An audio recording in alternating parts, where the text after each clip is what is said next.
Doctor எனக்கு hyper tension அதாவது BP இருக்கு, நான் டென்டல் இம்ப்ளான்ஸ் பண்ணலாமா? டெஃபினட்டா பண்ணலாங்க. பிபி இருந்தாலும் உங்களோட மெடிகேஷன்ஸ் நீங்க எடுத்து ஒரு நார்மல் கண்ட்ரோல்ல இருக்குன்னா டெஃபினட்டா பண்ணலாம். அது ரொம்ப ஹையா இருந்துச்சுன்னா டெஃபினட்டா எந்த ட்ரீட்மெண்ட்டுமே எந்த மெடிக்கல் ட்ரீட்மெண்ட்டுமே யூஸ்வலா அட்வைஸ் பண்ண மாட்டோம். டென்டல் இம்ப்ளான்ஸும் அதுல விதிவிலக்கு கிடையாது. ஆனால் நம்ம ஸ்லீப் டென்டிஸ்ட்ரி மாதிரியான முறையில பண்றப்ப சில டைம்ல முன்ன பின்ன நீங்க ஆன்சைட்டியா இருக்கீங்க, உங்க ஆன்சைட்டினால உங்க பிபி ஜாஸ்தி ஆகுதுன்னா அதை டெஃபினட்டா நம்ம ஸ்லீப் டென்டிஸ்ட்ரி முறையில பண்றப்ப கண்ட்ரோல் ஆகிரும்.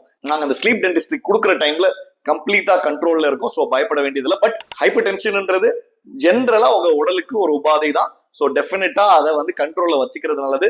டயட் மூலியமாவோ இல்ல உங்க மெடிகேஷன்ஸை ப்ராப்பரா எடுத்து ரெகுலர் செக்அப்ல இருந்து எக்ஸசைஸ் பண்ணி நீங்க மெயின்டைன் பண்ணிட்டு இருந்தீங்கன்னா ஹைப்பர் டென்ஷன்ன்றது ஒரு ப்ராப்ளம் கிடையாது. ஆனா அன்கண்ட்ரோல்டு பிபி இருக்குன்னா டெஃபினட்டா டென்டல் இம்ப்ளான்ஸ் பண்ண முடியாது. நார்மலா மெடிசன் எடுத்து கண்ட்ரோல்ல இருக்குன்னா டெஃபினட்டா பண்ணிக்கலாம். ஒன்ஸ் அகைன் உங்களுடைய நண்பர் டாக்டர் பிரேம் அலெக்ஸ் லாரன்ஸ்.